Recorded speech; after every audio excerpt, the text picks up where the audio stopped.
pense qu'il faut regarder les choses avec beaucoup de pragmatisme et puis surtout, il faut les remettre dans leur contexte. Pourquoi est-ce qu'on fait une réforme du collège ?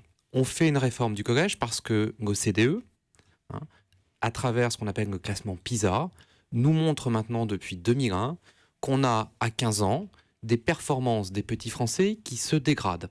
Elles se dégradent de deux façons. À la fois, les acquis, les fondamentaux sont moyennement acquis par les petits Français, avec beaucoup d'élèves en grande difficulté, et on ne cesse de reculer, d'une part. Et d'autre part, alors moi j'entends tous ceux qui veulent sauver l'excellence, moi aussi j'aime bien l'excellence, il se trouve que d'autre part, l'excellence en France, elle est souvent sociale.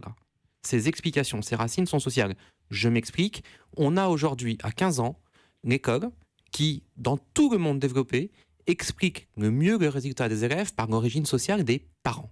Et je lis pas dans les pensées de la ministre. Pour cette raison, on est obligé de priver des jeunes de faire du latin, du grec ou d'être en section européenne ? Non, mais on va priver personne. Je n'ai pas le sentiment qu'on va priver qui que ce soit, mais je comprends que la priorité de la ministre, quand vous avez des indicateurs aussi forts qui vous disent on a un niveau qui baisse de façon persistante, continue depuis 15 ans, et par ailleurs, on a aujourd'hui, pour me dire très, très crûment, une des écoles les plus inégalitaires d'Europe et du monde développée. Quand vous êtes ministre et que vous êtes face à ça, je ne fais pas moi ni l'avocat de la ministre, ni je ne lis dans ses pensées, j'essaye de comprendre ce qui se passe, je pense qu'il est normal de chercher à réagir.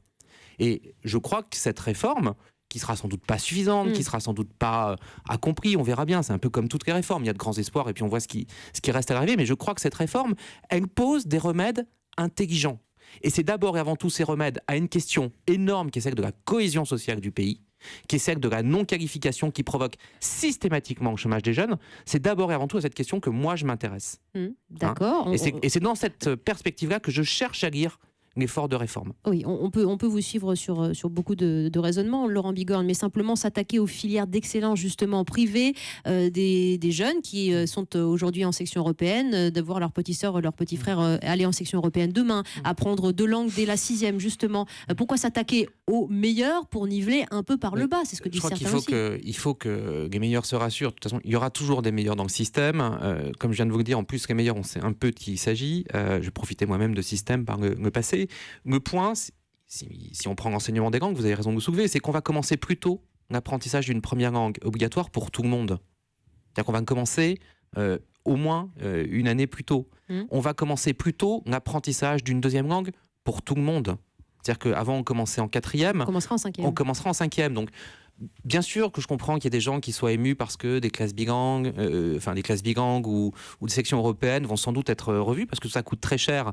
Mais ce qui m'intéresse, c'est le progrès de l'ensemble de la population, c'est le progrès de l'ensemble des élèves. Et je sais par ailleurs qu'ensuite, il y aura des aménagements, je sais par ailleurs qu'il y aura des collectivités locales qui feront des efforts supplémentaires. Tout ça se fera, mais ce qui compte, c'est le niveau de l'ensemble, c'est le niveau du plus grand nombre, tellement on a aujourd'hui un problème, au fond, d'un niveau qui s'est nivelé par le bas.